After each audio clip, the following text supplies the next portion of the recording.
जरायाव आसाम गभर्नमेन्टनिफ्राय होनाय जे जिम बे जिमखौ दिनै बेखेवबाय जोंना अनारेबल आसाम फुटबल माने एस'सिएसननि जोंना माने कनभेनार सिके दा बे फैदों बे फैनानै दिनै फुटबल अपेनिं लोगोसे बे जिमखौबो दिनै अपेन खालामबाय आं आसा खालामो पर्बजरा ओनसोलनि जेसेबांनाखि प्लेयार्सफ्रा दं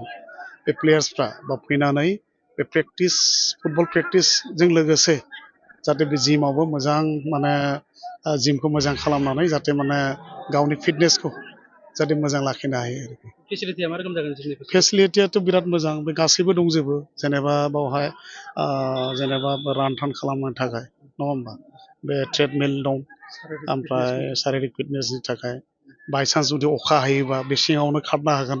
ट्रेडमिल जिहेतु दं नङा होमबा बेबायदि फेसिलिटिया दंजोबो आरोखि जिमनिया अलरेडि बावहाय जों इन्सट्राक्टर जों अलरेडि बे चिरांनि थागोन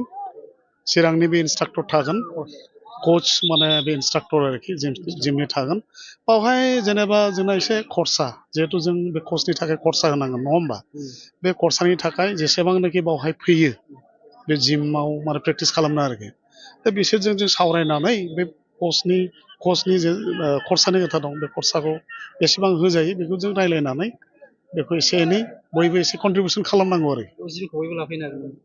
100% माने नट अनलि प्लेयार्स जुदि सोरबा वेल विसार सोरबा जुदि दं बिसोरबो फैनानै बाव लानो हागोन आरोखि मस्ट प्रबेबलि जोंना आदा दं नङा होमबा बेथ' गावनि फिटनेसखौ सानफ्रामबो माने थिग लाखिनो थाखाय माने सानफ्रामबो सेस्था खालामो बेबायदि आंबो दं बेबायदि जोंबो लागोन आरोखि मथथे बाव एज लिमिटनि खुनु खोथा गैया जिखुनु मानसियानो फैनानै लानो हागोन आरो लकेसनाथ' दा बावनो खालामबाय जोंना SNB स्टेडियाम बे सिङावनो खालामबाय आरोखि जिहेतु दा बर्तमान आफादावथ' जिहेतु कारेन्टनि बेबस्था गैया बे कारेन्टनि थाखाय अलरेडि जों SDO जों रायज्लायबाय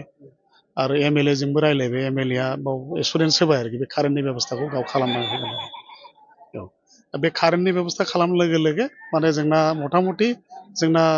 माने प्रब्लेमसफ्रा आरोखि बाव सल्भ जागोन आरो